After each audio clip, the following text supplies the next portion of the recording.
ನಿಮಗೆ ಕಡ್ಡಾಯವಾಗಿ ಇಲ್ಲೇ ಮನೆ ಕೊಡ್ತೀನಿ ಅಂತ ತಹಸೀಲ್ದಾರರು ಹೇಳಿದ್ರು.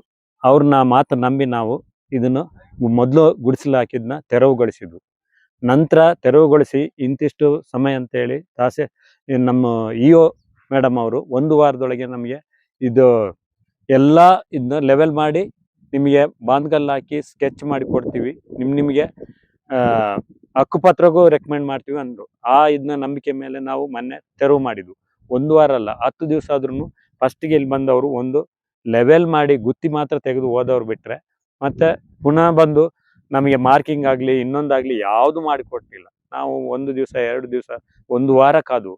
ಆದರೂ ಅವರು ಯಾವುದೇ ಕೆಲಸ ಕಾರ್ಯಗಳನ್ನು ಮಾಡದ ಕಾರಣ ಕೆಲವರು ಇಲ್ಲಿ ಎಸ್ಟೇಟಲ್ಲಿ ನಾವು ತೋಟ ಬಿಟ್ಟು ತೊರೆದು ಬಂದವರು ಇಲ್ಲಿ ಅಕ್ಕಪಕ್ಕದವ್ರ ಮನೆಯಲ್ಲಿ ಇದ್ದರು. ಅವ್ರಿಗೆ ಬೇರೆ ವಿಧಿ ಇಲ್ಲದೆ ನಮಗೆ ಅವಶ್ಯಕತೆಯಾಗಿ ಮನೆ ಬೇಕು, ಎಲ್ಲೂ ಹೋಗಂಗಿಲ್ಲ, ನಾವು ಅನಾಥರಾಗ್ತೀವಿ ಅನ್ನೋ ಉದ್ದೇಶಕ್ಕೆ ಮತ್ತೆ 2 ದಿವಸ ಅವ್ರಿಗೆ ಗ್ರಾಮ ಪಂಚಾಯತಿಗೆ ಕಾಲಾವಕಾಶ ಕೊಟ್ಟು ಆದರೂ 4 ದಿವಸ ಆದ್ರೂ ಅವ್ರು ಮಾಡಿದ ಕಾರಣ ನಾವು ವಿಧಿಲ್ದೆ ಮತ್ತೆ ಎಲ್ಲ ನಿರಾಶ್ರಿತರನ್ನು ಕರ್ಕೊಂಡು ಬಂದು ಇಲ್ಲಿ 30 ಸೈಟ್ ನಾವೇ ಅಳೆದು ಸುಸಜ್ಜಿತವಾದ ರಸ್ತೆ ಬಿಟ್ಟು ನಾವು ಇವಾಗ ಒಂದು 30 ಜನ ಇವ್ರನ್ನ ಕೂರಿಸಿದ್ವಿ. ಇಲ್ಲಿ 70-72 ಮನೆಗಳು ನಿರ್ಮಾಣವಾಗಿದೆ.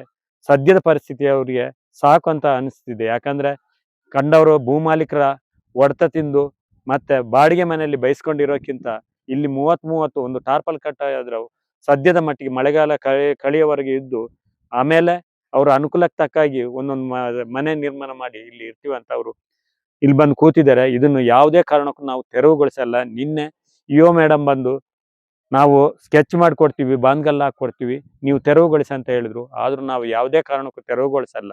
ಒಂದು ವೇಳೆ ತೆರವುಗೊಳಿಸೋದಾದರೆ ಇ.ಒ ಮತ್ತು ಗ್ರಾಮ ಪಂಚಾಯತಿ ಇಲಾಖೆಯವರು ಏನಿದ್ದಾರೆ, ನೀವು ರೈಟಿಂಗ್ಸಲ್ಲಿ ಬರೆದು ನಮಗೆ ಸೀಲ್ ಸಿಗ್ನೇಚರ್ ಹಾಕಿದರೆ ಎಲ್ಲ ನಿವೇಶನಗಳನ್ನು ತೆರವು ಮಾಡಿ ನಿಮ್ಮ ಕೆಲಸ ಕಾರ್ಯಗಳಾದಮೇಲೆ ಮತ್ತೆ ಬಂದು ಸೆಡ್ ಹಾಕ್ತೀವಿ ಅಂದು.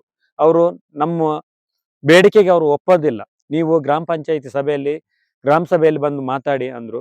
ಗ್ರಾಮ ಸಭೆಯಲ್ಲಿ ನೀವು ನಮಗೆ ಇಷ್ಟು ಜನ ಎಷ್ಟು ನಿರಾಶ್ರಿತರಿದ್ದಾರೆ ಅವರಿಗೆ ಮನೆ ಕೊಡ್ತೀರಾ ಅಂತ ಕೇಳೋತ್ತಿಗೆ ಅದಕ್ಕೆ ಉತ್ತರ ಇಲ್ಲ ಅವ್ರಿಗೆ.